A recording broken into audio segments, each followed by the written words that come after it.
Hare Krishna, Hare Krishna, Krishna Krishna, Hare Hare, Hare Rama, Hare Rama, Rama Rama, Hare Hare.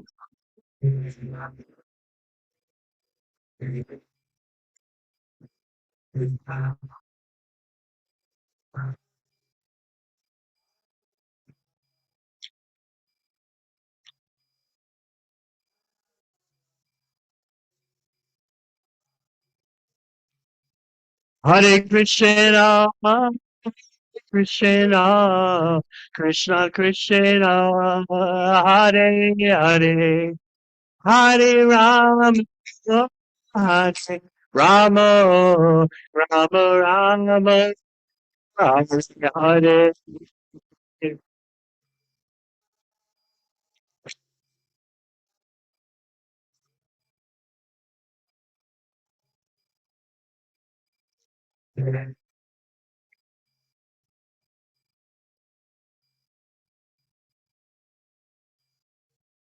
Hare Krishna, Hare Krishna, Krishna Krishna, Hare Hare, Hare Rama, Hare Rama, Rama Rama, Hare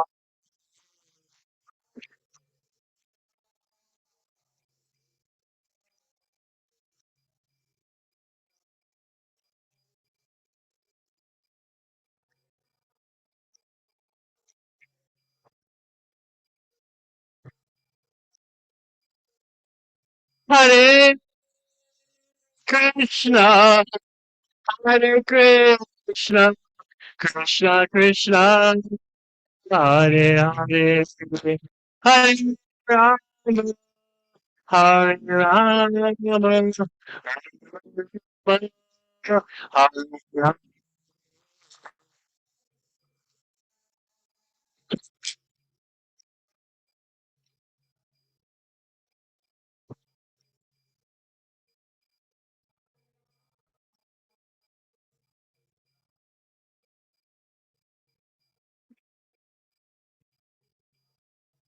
Jaya Radha Damodar, Radha Damodar, Radhe.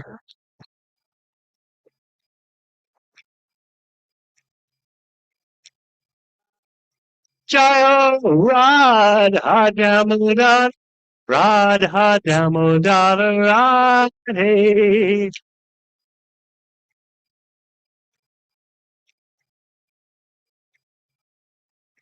Jaya Radha Damodar, Radha Damodar, Radhe.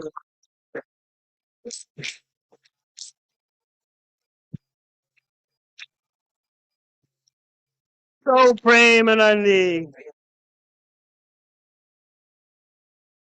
So today we'll continue our discussion about how Krishna is impartial and how, because we have material vision, we impose material qualities and distinctions upon Krishna. And as we discussed yesterday, a very intriguing example of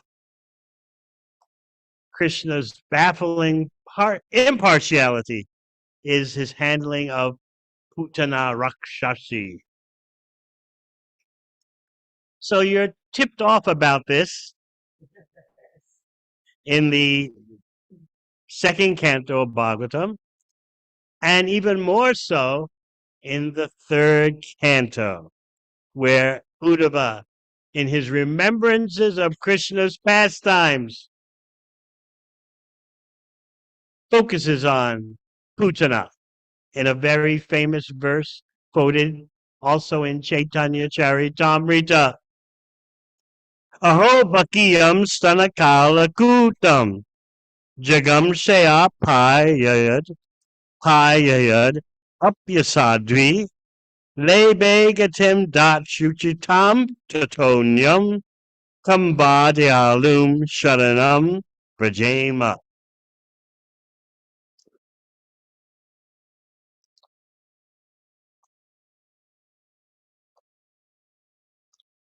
Alas, how shall I take shelter of one more merciful than he who granted the position of mother to a she-demon, Putana, although she was unfaithful and she prepared deadly poison to be sucked from her breast.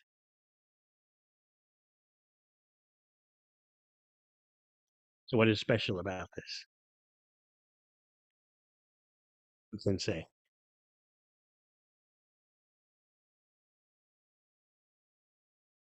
Why is Uddhava uttering such an exclamation? How can you find anyone more merciful? How can you take shelter of anyone more merciful than this personality, Krishna, who granted a mother position to Putana, although she came to kill him? Huh? She didn't have any devotion. She wanted to kill him. Yes. And still, she received such a mercy. So we'll hear the purport from Srila Prabhupada. Here's an example of the extreme mercy of the Lord, even to his enemy. It is said that a noble man accepts the good qualities of a person of doubtful character, just as one accepts nectar from a stock of poison. In his babyhood, he was administered deadly poison by Putana, a she-demon who tried to kill the wonderful baby. And because she was a demon, it was impossible for her to know that the Supreme Lord, even though playing the part of a baby, was no one less than the same Supreme Personality of Godhead. His value as the Supreme Lord did not diminish upon his becoming a baby to please his devotee Yashoda. The Lord may assume the form of a baby or a shape other than that of a human being, but it doesn't make the slightest difference. He is always the same Supreme. A living creature, however powerful he may become, by dint of severe penance, will never become equal to the Supreme Lord. Lord Krishna accepted the motherhood of Putana because she pretended to be an affectionate mother, allowing Krishna to suck her breast. The Lord accepts the least qualification of the living entity and awards him the highest reward. That is the standard of his character. Therefore, who but the Lord can be the ultimate shelter? So this mercy to Putana is being used as evidence of how Krishna blesses even his enemies. Decisive evidence.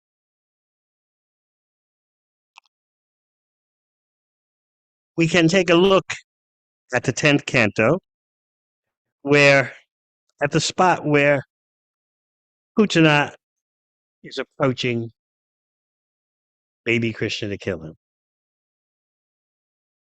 She's described by the acharyas as being a mystical witch who had the power to fly through the air. Actually, if you look at the Sanskrit, Sanatana Goswami points this out.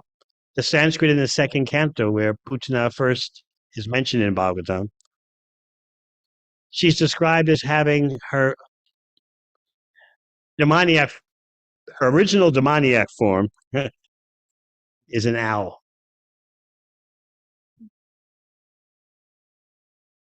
And she'll regain that form as an owl when Krishna kills her. So how did she enter Vrindavan? What was her mission? Who knows?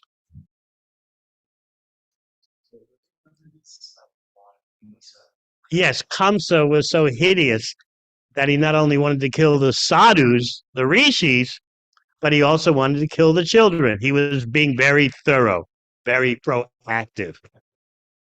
So he employed Putana, and she's from a very deadly family, a family that includes her brothers, Kasura, the duck demon, and Akasura, the snake demon. Because all these are mystical yogis who, demoniac yogis who can shape shift. They can change their form. And so Putana, although actually ugly and hideous, changed her form into the most beautiful woman. So the question remains, how could she enter Gokul, especially with such hideous intentions of killing babies? And she's now going to enter the house of Nanda Maharaj and Yashodamai to kill baby Krishna. How did she do that? Why didn't Yashodamai and Rohini stop her? The whole scene was arranged by Yogamaya. Yogamaya covered Yashodamai and Rohini so they wouldn't stop her for the sake of Krishna's pastimes. So Yashodamai and Rohini were not suffering from Mahamaya, material illusion. This whole incident is arranged by the Lila Shakti, the pastime energy of the Lord. Where was Nanda Maharaj? Who knows? He was in Mathura on his way back. And what had Vasudeva said to Nanda Maharaj? Let's hear from, we know you know everything. Let's hear from, you're the head pujari, so you just think of Krishna all day. Anyone else? What had Vasudeva said to Nanda Maharaj? There'll be some troubles. There'll be some troubles. You should get back there quickly. Some surprises may happen, some inauspicious surprises. So Nanda Maharaj is away. He's on his way back, but he's not there. And later he's going to express surprise. How did this happen? How did they let this demon into my house while I was gone? But the whole affair was arranged by Yogamaya for Krishna's pleasure, so that Krishna could terminate this demon and devotees would always be able to glorify this pastime.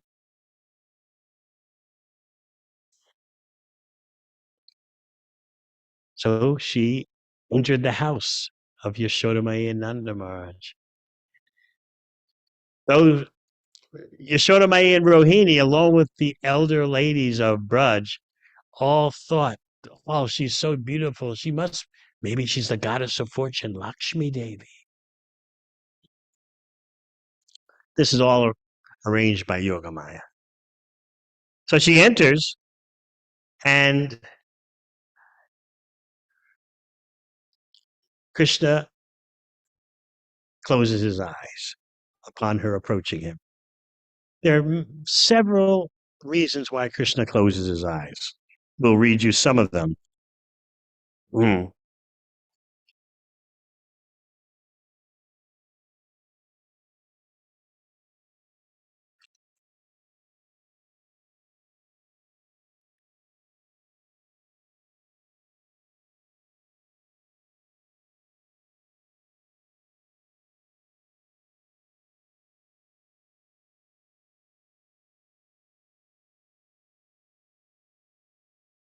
To say it from memory because I can't find the spot.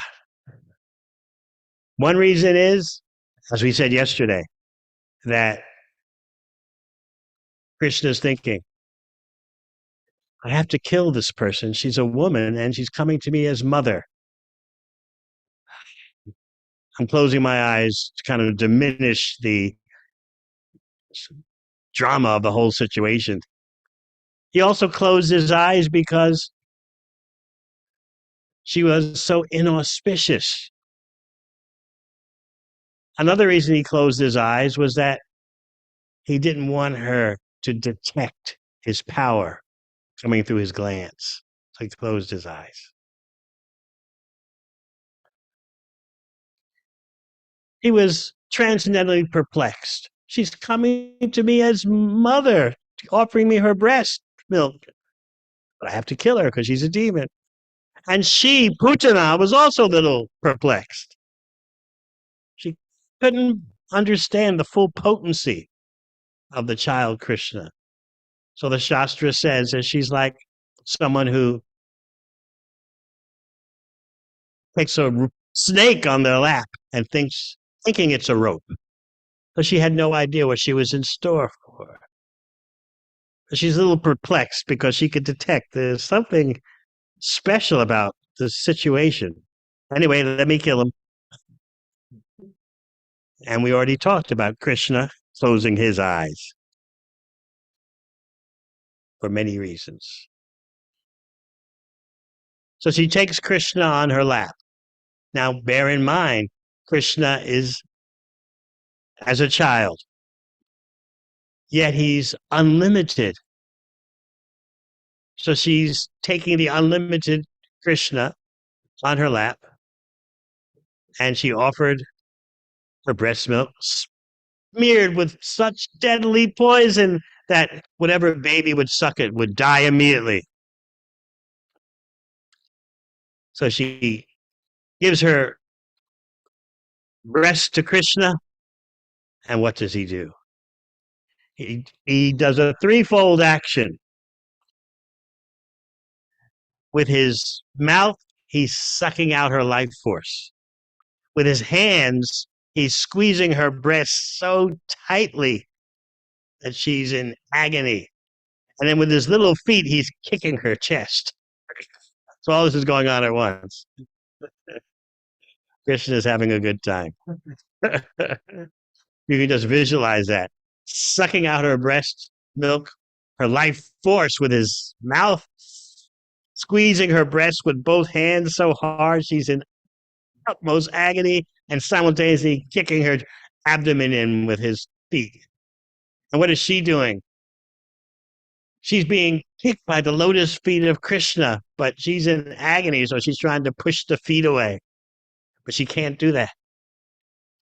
The pain is so great that she runs out of the house with Krishna clinging to her.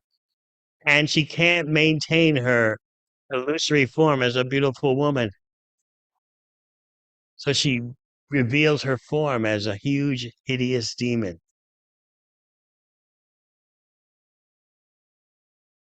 Gigantic form. So you might say, and this point is raised in the second canto when Putana, when mention of her first appears. Why didn't Krishna match her expansion? Krishna's unlimited. Why didn't he expand his form? Who knows? Devamrita Priti, do you know? No one knows. It was clear point for Lady. So the expansion form will be changed. Close, but you're missing an important point. He's playing the part of a baby for, especially for whom?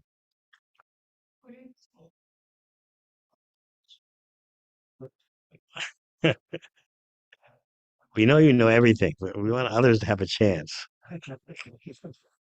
For Mother Yashoda, yes. Because if he had expanded his form, then what might have happened? Damodar Kata.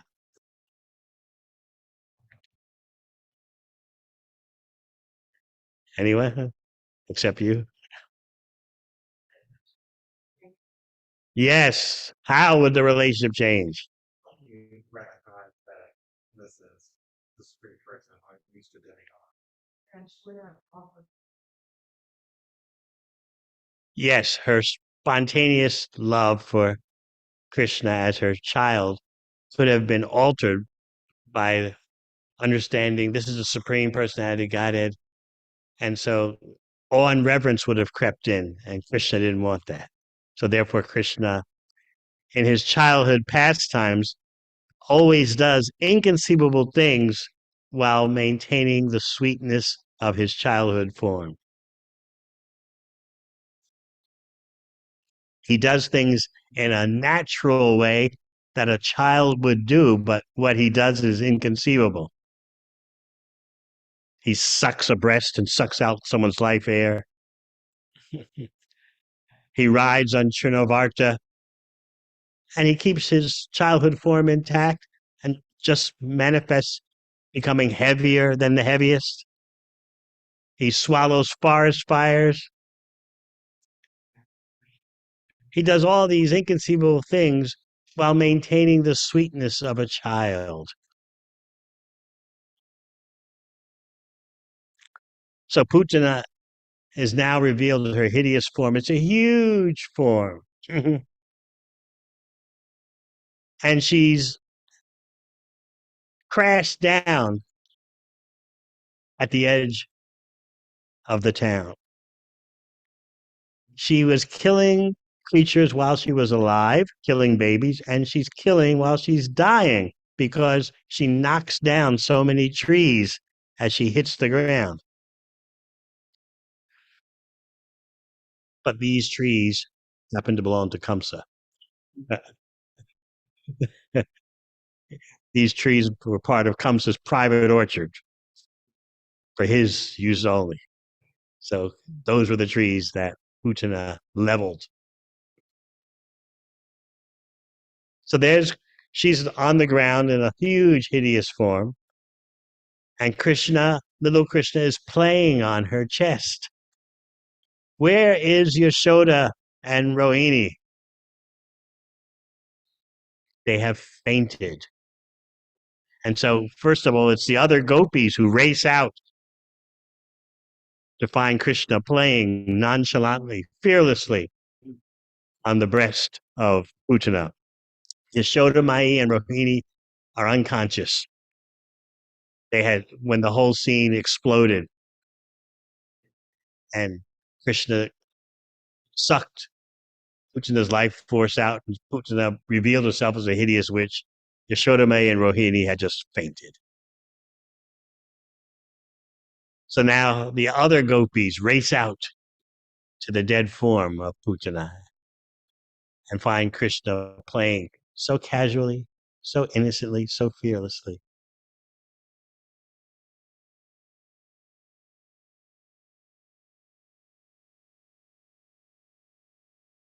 And of course, Nanda Maharaj shows up with the cowherd men coming back from Mathura. And Nanda Maharaj is wondering, what happened?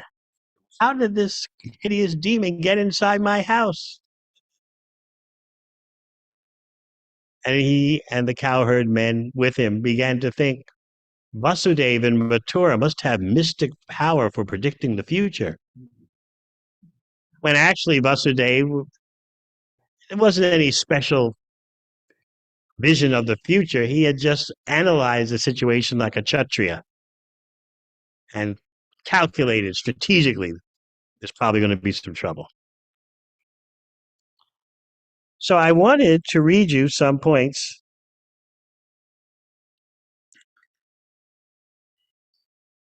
about our original verse that we discussed. Aho Bhakiyam Stana Kalakutam.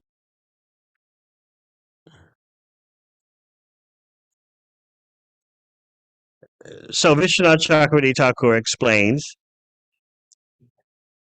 the astonishment of what happened. Putana wanted to harm Krishna. She came to him with the sentiments of a mother to poison him. Yet she attains a position in Goloka similar to the nurses of Krishna. A position similar to the nurses of Krishna. Sometimes it said, attained a position as a mother of Krishna or like a mother. There's fine print to this because there's no way she's going to have the stature of Mother Yashoda or Rohini. So Krishna has two main nurses. Who knows their names? Ambika and Kalimbika. So Uchana attained a position sort of like Ambika and Kalimbika. What does this incident show? This attainment by Putana. It shows that Krishna can give liberation and even bhakti to those who hate him.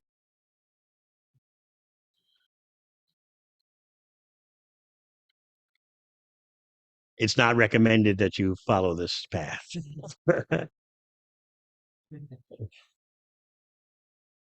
But she offered her breast milk to Krishna, and even though it was full of poison to kill him. So Krishna killed her. He was not angry at her for himself.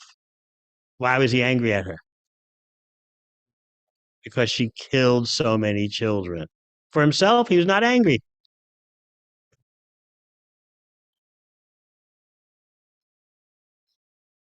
Again, however you come in contact with Krishna, you'll simply benefit. So let's underline this point. How this incident, this Leela, shows Krishna's impartiality. You come to me, you'll benefit, even though you're going to die. And you get a position in the topmost portion of the spiritual world. A position like one of my nurses. Nurses are considered mothers. But there, as we said, is fine print. And especially Lord Brahma is going to ask questions about this. We'll go to the statement of Lord Brahma. We hinted at this yesterday.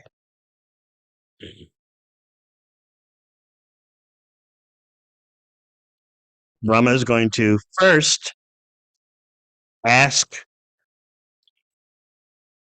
that if it's not possible for him to be born as a resident of Vrindavan, this is after the Brahma Vimohana Leela, the bewilderment of Lord Brahma, said, if I can't be born as a resident of Vrindavan, let me be born outside of Vrindavan, even as a stone or a blade of grass.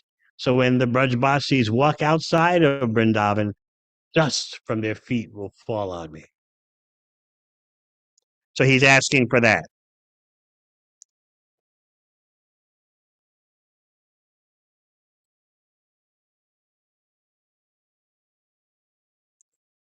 He says, my greatest possible good fortune, this is Lord Brahma speaking, would be to take any birth, whatever, in this forest of Gokul, and have my head bathed by the dust falling from the lotus feet of any of its residents.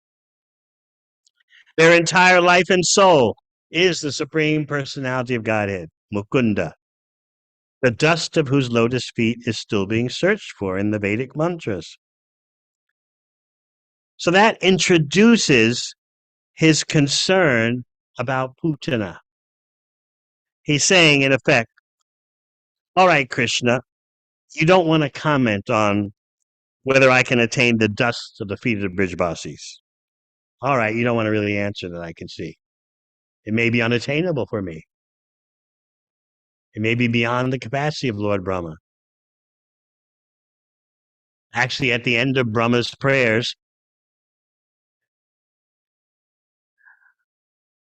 Krishna is simply going to wonder, who is this person glorifying me as the Supreme Personality of Godhead? I'm simply a cowherd boy. Who is this four-headed creature?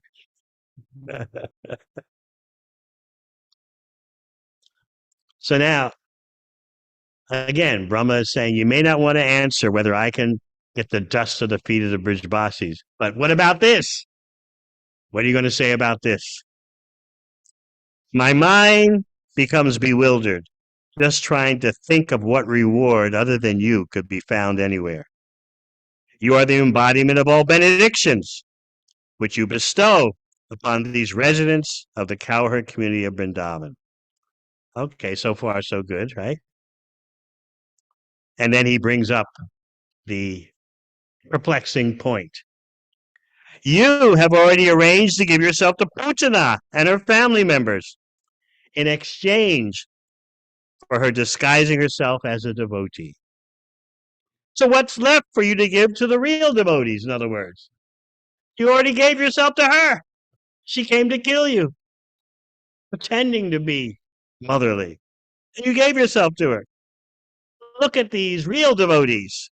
These devotees of Vrindavan who dedicated everything, their homes, their wealth, their friends, their relatives, their very bodies, their children, their hearts, their life, all dedicated only to you. If you could give yourself to Putana, what do you have that's special to give to these residents of Vrindavan? Answer that question, please. Since you're not going to comment whether I can get the dust of the feet of the Brijbasis, but this one really perplexes me. Please answer.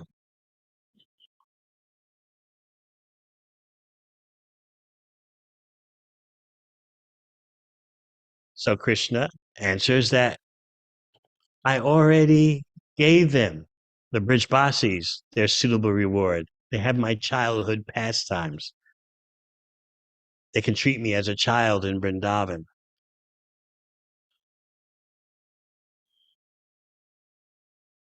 But what will Brahma say? But you gave that to Putana also. So again, what do you have that's special for your special devotees? In other words, we're dealing with Krishna's impartiality. Putana comes to kill him, but she comes like a mother. So, all right, I kill you, but you get the position like a mother of me. This is how impartial Krishna is. But Brahma is pushing the issue. All right, we know you're impartial, but still, shouldn't there be something special for the residents of Vrindavan who sacrifice everything for you? Krishna says, I've already thought about that. They have my childhood pastimes. But as we said, Brahma counters. But Putana also has your childhood pastimes now. She's there in a position like Ambika and Kalimbika. So he's pushing. Do you have anything special for these devotees who love you so favorably and given you everything? Their hearts, their lives, their families, everything.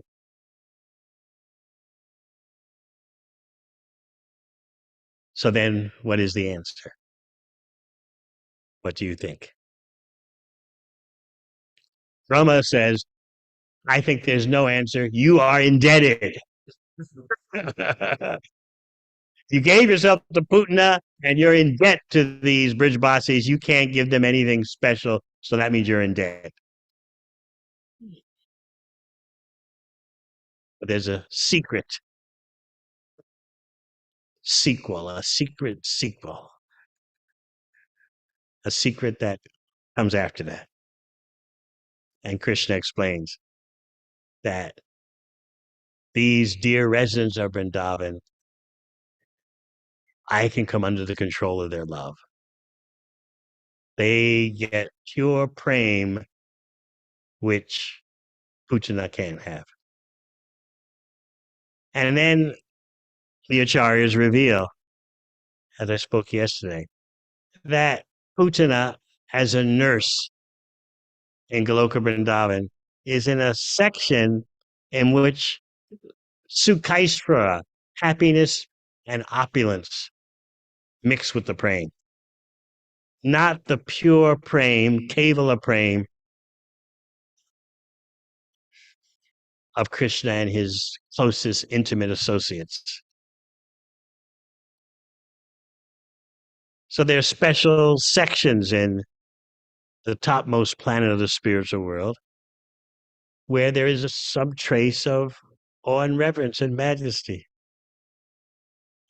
And that's where Putana has her role as a nurse for Krishna.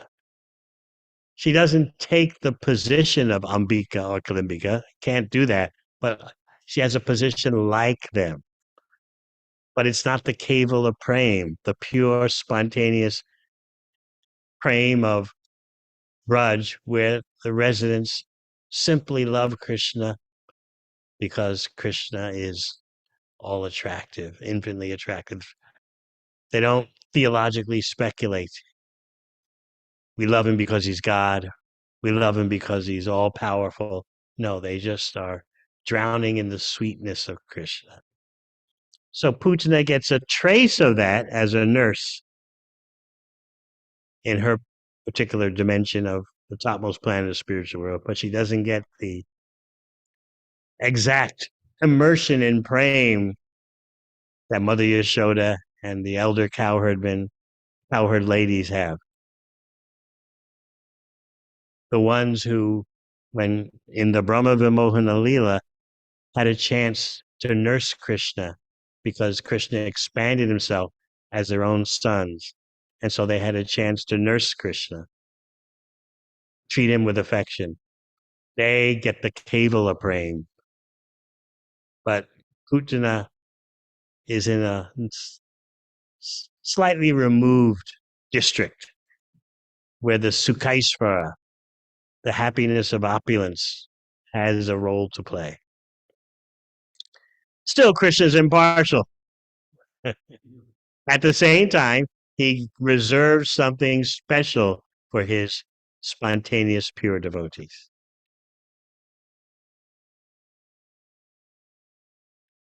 He's impartial in that whoever comes in contact with him gets some kind of liberation. But then you have to read the fine print. You can't blame Krishna for having fine print in his affairs. I love everyone, but so the loving everyone, that's the impartiality. As Krishna says in Bhagavad Gita, Samaham Sarvabhuteshu, Name Dresha. But one who is attached to me, they get a special deal. So these things are simultaneous. Equality for all, but then if you're a bhakta, well, there's some special deals for you.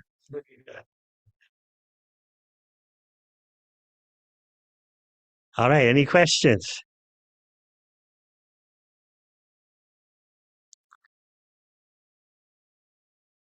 Yes. So when Krishna killed the demon and they became liberated, it's of course go back to the spiritual world and use them like when they didn't want that. How do I not status Krishna interfering with that soul's instruments? They use their independence to think so much about Krishna, how to kill him. They were unfavorably Krishna conscious. But they were conscious of Krishna, especially someone like Kamsa. While eating, sleeping, walking, what was Kamsa thinking of? Nonstop. The eighth child of Devaki is coming to kill me. I have to kill that child, even though the child can't be killed. Just over and over again.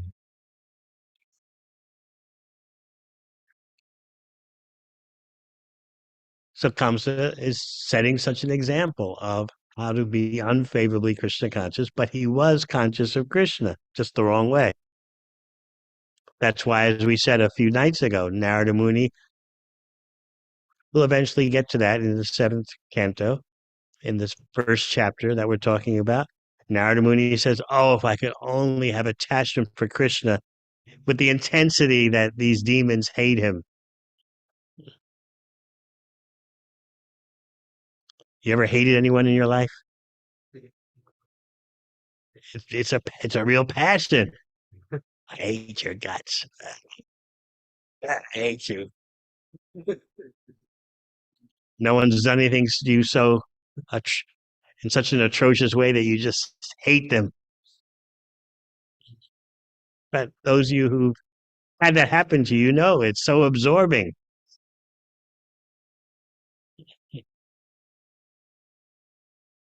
who has an experience they can relate.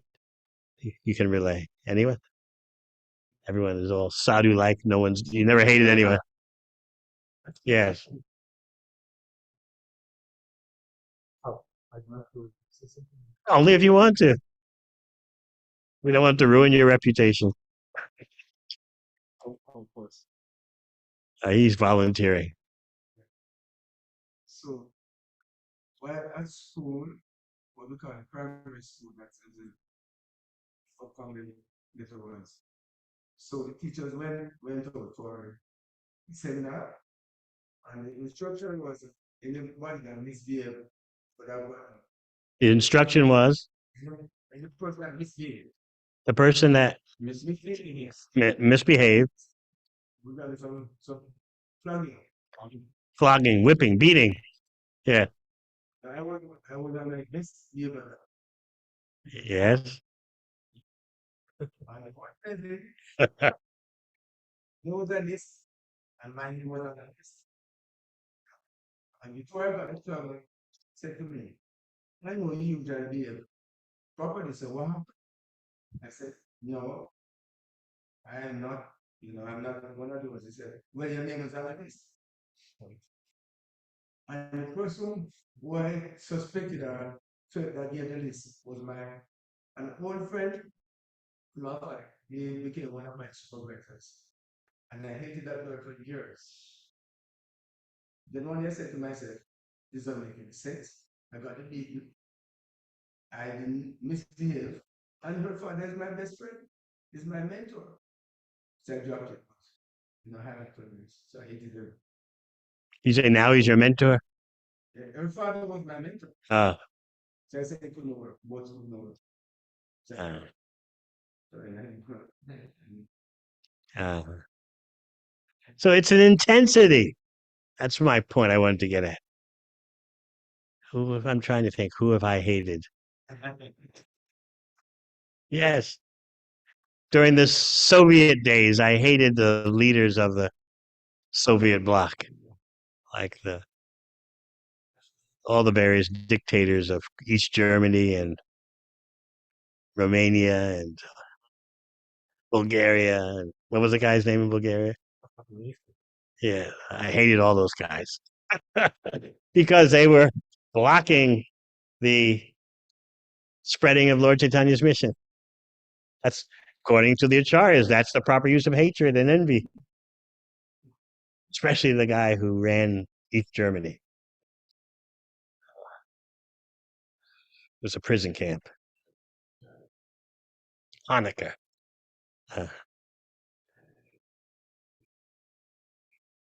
So hatred takes energy. It takes focus. And these special demons hated Krishna in that way. Putana's hatred is not described. She was just on a mission. She didn't know Krishna is the Supreme Personality Godhead. She just thought, here's a child, time to kill him. I've already killed so many other babies. This is another baby to kill. But she made such an intimate presentation to Krishna, offering her breast milk to be sucked. So even though she didn't know he's the Supreme Personality Godhead, what she did was so superficially loving. So Krishna accepted that. You've come to me. Maybe it's something only mothers can understand. You can understand this? Krishna said, all right, you're coming to me as a loving mother. This is very personal, even though you don't know I'm the Supreme Personality of Godhead. I will kill you because of all the hideous things you've done. But at the same time, I'll recognize the good that you were acting somehow or other in a motherly way. So take a position as like my mother. Take that position in the spiritual world. But even the most intelligent person in the universe, Lord Brahma, is wondering, okay, you gave yourself to Putana. What about your real devotees? And Uddhava, such a close devotee of Krishna in Dwarka Leela. And Uddhava gets the chance to go to Braj and study the Brajbasis. Even Uddhava's exclaiming, Aho Bhakiyam Stanakalakuta. Unbelievable what Krishna did for Putana. She's also known as Bhakti, the sister of Bakasura. Very deadly family. Bhakti, Bakasura, and what's the other? Agasura.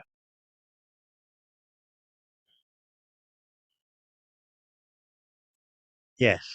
How is the conscious the consciousness of Kamsa and Putana different from the Aropita of just in three modes of nature, thinking Krishna in the wrong way?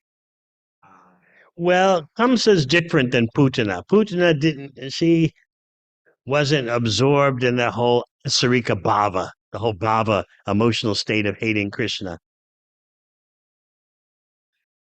But her mission was very deadly, at the same time, very intimate. So she's not the same as, who else did you mention? Kamsa? Kamsa thought about Krishna night and day. Oh, Vishnu. Oh, I gotta kill him. His absorption was not hatred, it's particularly and fear. Kamsa's fear. You ever been afraid of anything so much night and day you thought of it? Like what? Failure. You would fail in your studies at school. well, just whatever task I commit to, think about. You think about failure first. So you became so possessed with that. I cannot fail. I cannot fail. That's an interesting one. You were too young to have fear of the police in South Africa, right? Yeah. You missed that era. Yeah, by that time, all those Hmm.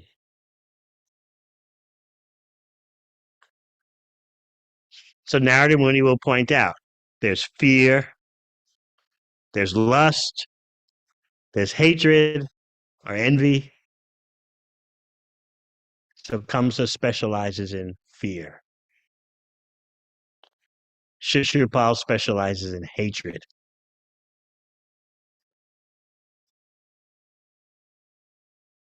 The gopis seem to specialize in lust, but of course, their emotional state has nothing to do with lust, but it resembles that.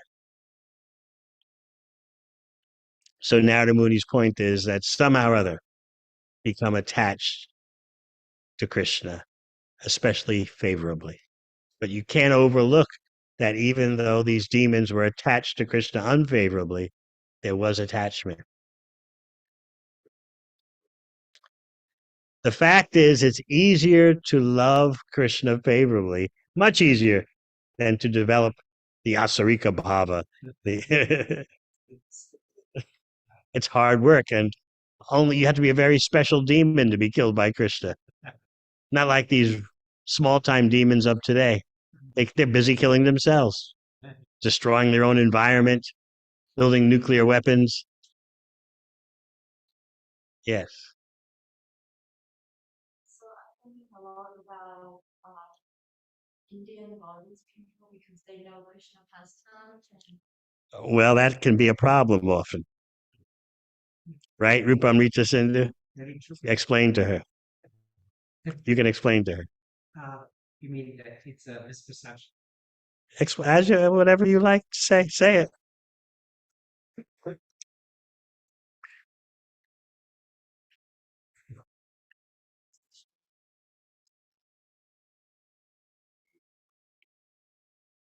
as a movement.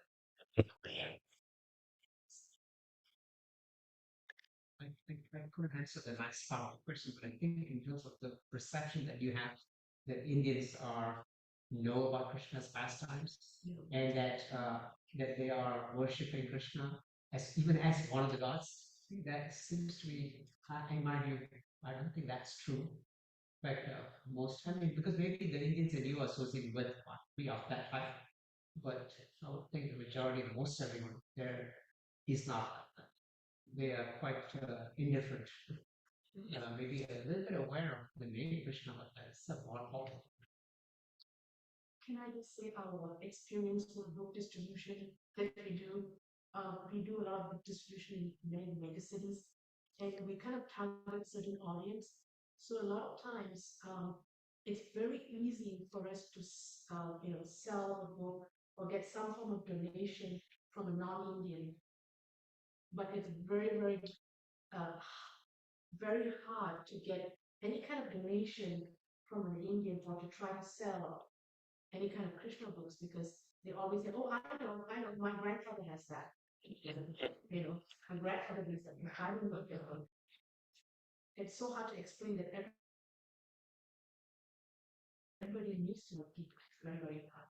They think they know. They think they know. They have no accurate idea. We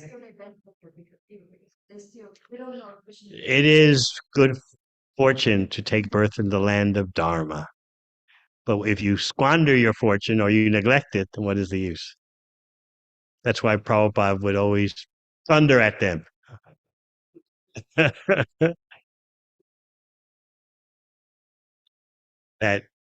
they're turning their back on their storehouse of knowledge and culture. So it's not that just because like someone's from India, they automatically know about Krishna in truth. They don't. Generally, there's confusion. So that's why when Prabhupada came to the West, he commented that the advantage of preaching in the West is that everyone's a blank slate. They have no preconceptions about Krishna.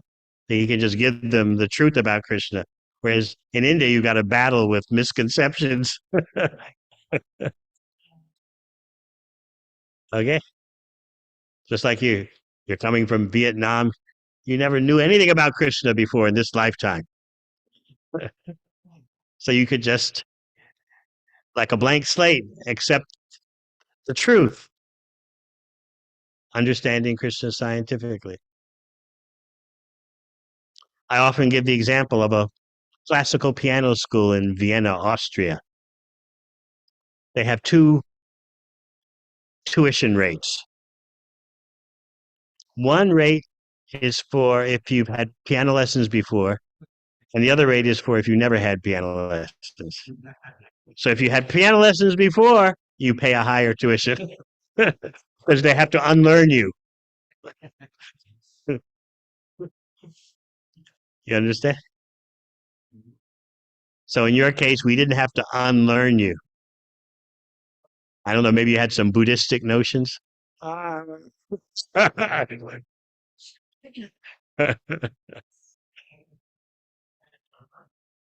Yashodeva. Pretty much, what is the result of people who are obsessed with theism, like Dawkins or Hitchens or something? They're constantly meditating on God with nature, like concept, but not Krishna specifically. Did it benefit in any way? They just have a hellish destination. They have no thought whatsoever of Krishna, like Maharaj Vena. He's like a Dawkins. In fourth canto, you know Vena? But he had not one trace of personal connection in hatred of the Supreme Personality of Godhead. So when he's cursed by the Brahmanas, he just goes to hell. That's what Diti was worried about when Kashyapa told her, "You pushed me into conceiving children at the wrong time. The result will be that you'll have two demoniac children who will terrorize the universe." So Diti was worried, just like Vena was cursed by the Brahmanas, my two sons, now conceived inauspiciously, they could be cursed by Brahmanas. But then Kashyapa told her, no, they'll be personally killed by the Supreme Personality of Godhead. So she was happy about that because she knew. After all, her father is Daksha, her husband's Kashyapa Muni, so she knew you're killed by Krishna, you only come out better. But these ones like Dawkins and Christopher Hitchkins or something, Hitchens, uh, they're small time demons who have no personal trace of any connection to Supreme Personality of Godhead. Most persons aren't like that. The atheists describe different categories of atheists. You could be the coerced atheist, just like in the Soviet bloc. You had to adopt that position if you wanted to advance to the Communist Party ranks. That's called coerced atheism. But what the atheist one they call organic atheists. Those who have thought about it and who have adopted it in a natural way, not coerced. And they don't like the wishy-washy, but apatheists, combination of the apathetic, apathy and theist. I've explained before. Apatheists. We never think about God, whether there's God or not. Just never crosses our mind. What's that got to do with anything? Jesus? Who's that? Latin American baseball player?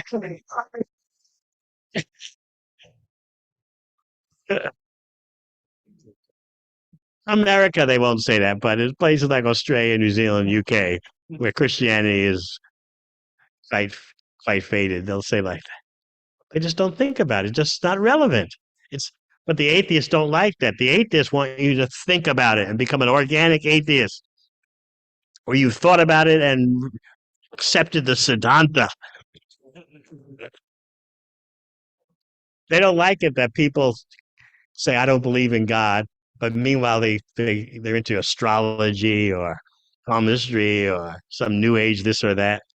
The atheists want you to come on out and just reject anything non-physical.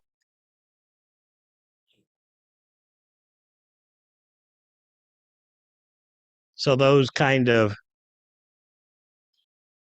full-on atheists, they're not so common. Most people are just dull.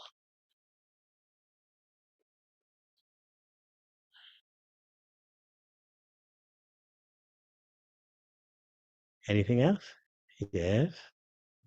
So you believe that without any previous qualification credit, or maybe within the matter of minutes or maybe seconds even, attain such a exalted position.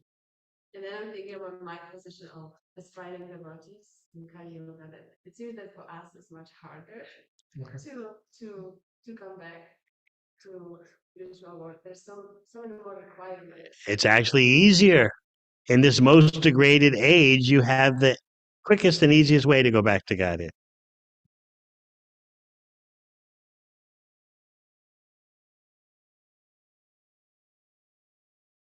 Just by chanting Hare Krishna. You can get the same benefits that Prahlad Maharaj had with his intense meditation. But it's simple. There's okay. It's not we need to meet the requirements. The quality of chanting needs to be there. So Quality of the relationship, especially as an older devotee, you always have to think about that. Your aspiration is always to chant Hare Krishna with love. That's the holy grail. That's the quest that just dominates your life. When can I hear the holy name so I get a result in my chanting somewhere near what Bhaktivinoda Thakur talks about? Your house in State College, while you're performing arti in your house, the house turns into Goloka Vrindavan. So as we said the other day, Bhaktivinoda Thakur is showing you the peak potential of chanting Hare Krishna. and hearing about that peak potential purifies you and instigates in you aspiration to attain such a goal. So it's not futile, it's not hopeless or purposeless to hear about such extraordinary attainments. You had your hand up? Oh, you did, yes. I was thinking, Maharaj. So if we take like the great spiritual personalities like yogis and jnanis, looks like they are performing so much austerities and Putana just for like few moments got something much higher than what they are achieving. So someone may say it looks a little bit unfair. Like, what is the logic behind it? Yes, that's why at the house of the Majjumadars, Govardhan and Hiranya Majjumadar, when they invited Haridas Thakur over for a discussion about the glories of the holy name, and someone raised the point that the holy name brings about liberation, and Haridas Thakur said, no, that's just a superficial attainment granted by chanting Hare Krishna. The real purpose of chanting Hare Krishna is love of Krishna. Just a dim reflection of pure chanting gives you liberation. And of course, Gopal Chakravarti was a Mayavadi. He couldn't tolerate this. Oh, this is ridiculous. Sadhus, the greatest sages and rishis, have for lifetimes tried for liberation, and you say that you can get that just by a dim reflection of pure chanting of Hare Krishna? You know that, Leela, yes? So that kind of attitude is always there. It's an attitude born of impersonalism.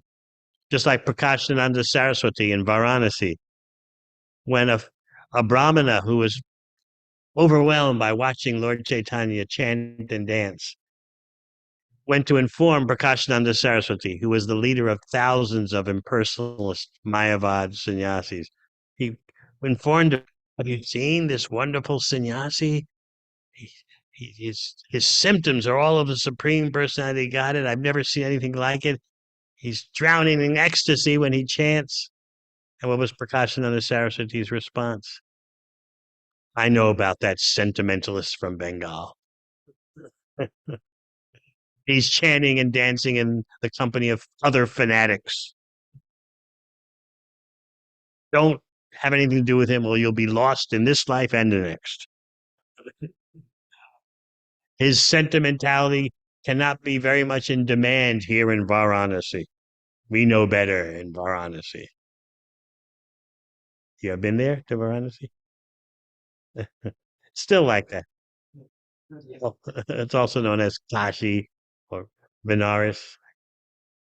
It's like a citadel of Mayavad.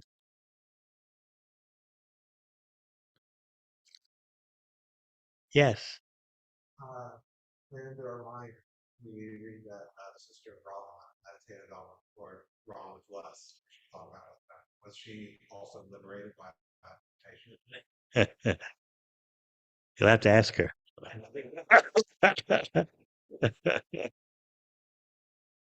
She didn't really meditate on him so much. She was angry at him because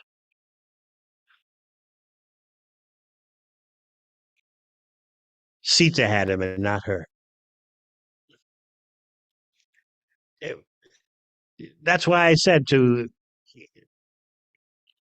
he benefited by attachment to Krishna in some negative way. It's not common. It has to really be intense. She wasn't that intense. She was just routine lusty. She thought he was an ordinary person with an ordinary wife.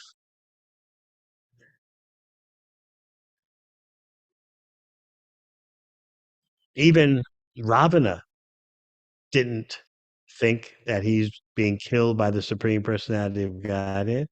We discussed the other day. Ravana took it that this is someone who, through karma, has become so powerful. He didn't think clearly about who Ram is. He's just thinking about Sita.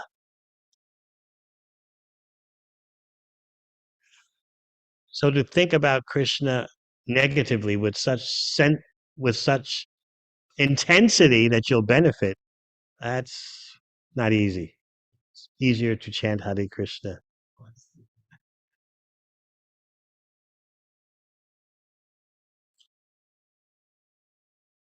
When you have read Lagu Bhagavatamrita, well, there they call it the handbook of the avatars. There you find out all these details. Like Bilva Mangala Thakur is quoted in Lagu Bhagavatamrita. He says, "Who but Krishna can give love of God even to the creepers?" So then there's fine print to that. Because what did the creepers do in the forest during the appearance of Lord Ram? On the particular occasion of Ram being banished to the forest, the creepers in the forest wept. But that was only one time. But in Braj, every day the creepers are crying out, even though Krishna is there. They have his presence. The trees are showering sap. The twigs and branches of the trees are standing up in ecstasy every day. So what happened once in Ram Lila, the keepers demonstrated such ecstatic love of Krishna, feeling separation because Ram is being exiled. That happened once, but it's a daily occurrence in Vrindavan Lila. So Bilba Mangala Thakur notes that. Who else but Krishna can give such ecstatic love?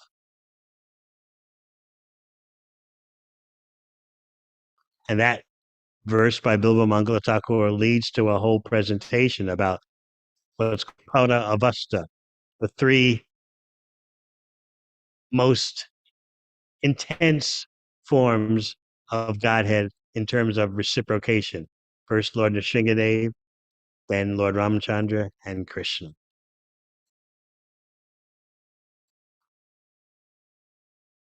Anything else? Yes, Jagannath Pandit Prabhu. Years of Krishna was fulfilling Buddha's diet as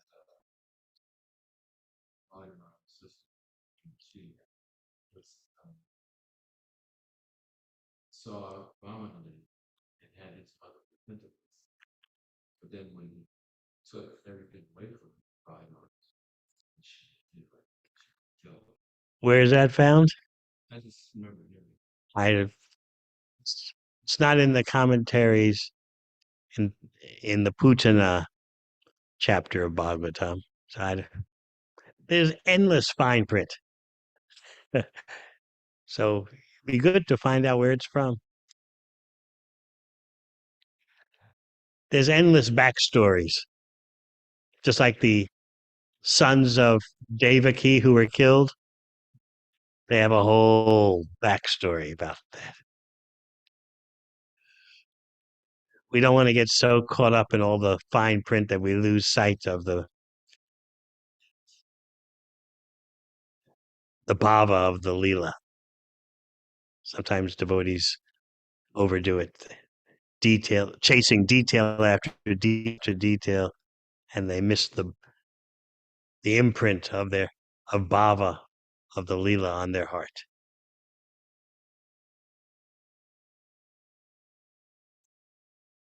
Just like Uddhava, he's relishing. Aho Bhakiyam Stanakalakutam.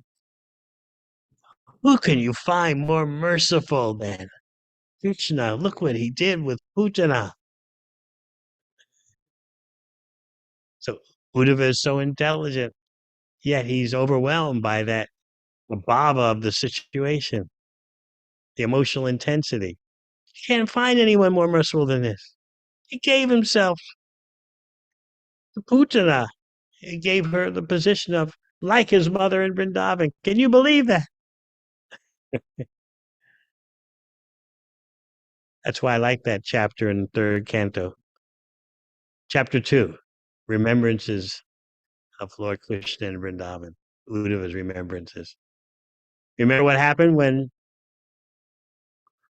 who was it, Vidura? Was it Maitreya first asked questions to Uddhava? It was Maitreya. And Uddhava couldn't answer for a while. Just by hearing the questions, he took off for the spiritual world and then came back to answer the questions. So as we become older devotees, those are the things that strike us the most. The impact of the bhava. That's what Bhaktivinoda Thakur emphasizes.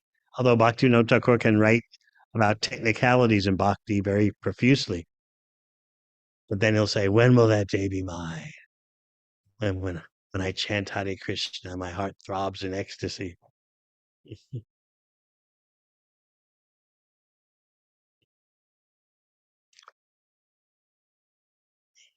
Anyone else who hasn't asked a question?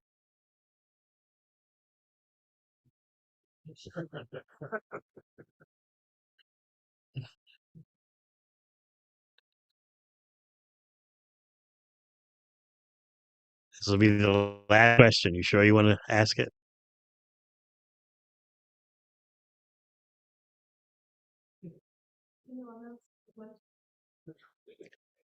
You also asked a question before. So the question I had to interrupt you. All right, I didn't satisfy him. So just I don't understand how the fear that Kamsa felt towards Krishna that seems to be material, just as Aropita material imposition on Krishna. It's also material, but one is intensifying. So Aropita is not intensifying. He knew he had been killed by Vishnu before.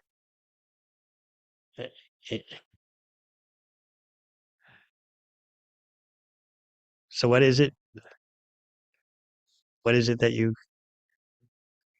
So it's a sense that's really it. Is that can Aropita, which is that when he got initially killed at the turn of the Milk Ocean at Kalaneni, why did that like intensify? And then other people who are transmigrating to different bodies with material imposition on Krishna, it's not intensifying. Like why does Hams is a special character. That's why it's recommended. Don't try to approach Krishna through these other motives other than a favorable motivation. It's exceptional. Don't do it. These are exceptional cases. It's not an ordinary thing to attain closeness to Krishna by hatred or fear or envy.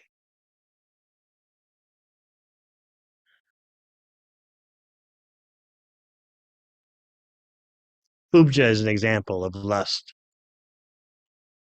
material lust. But Krishna straightened her out, literally.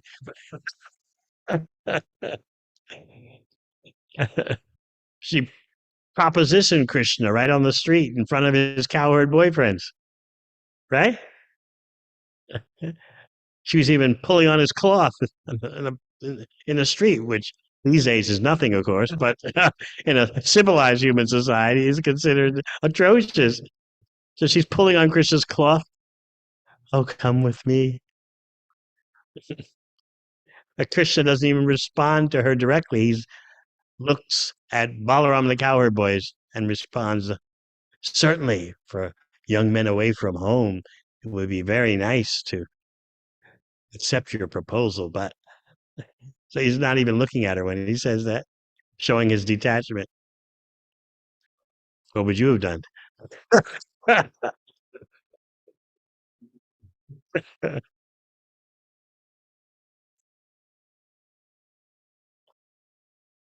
So this is the nectar of Krishna's pastimes.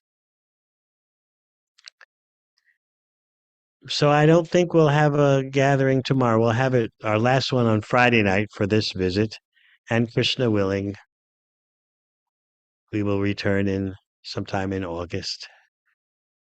But these sessions are very relishable for me, and I'm glad you all have an interest in hearing about Krishna.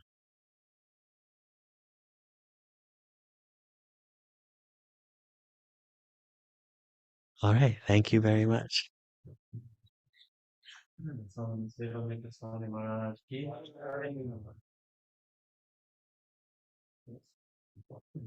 Hare Krishna.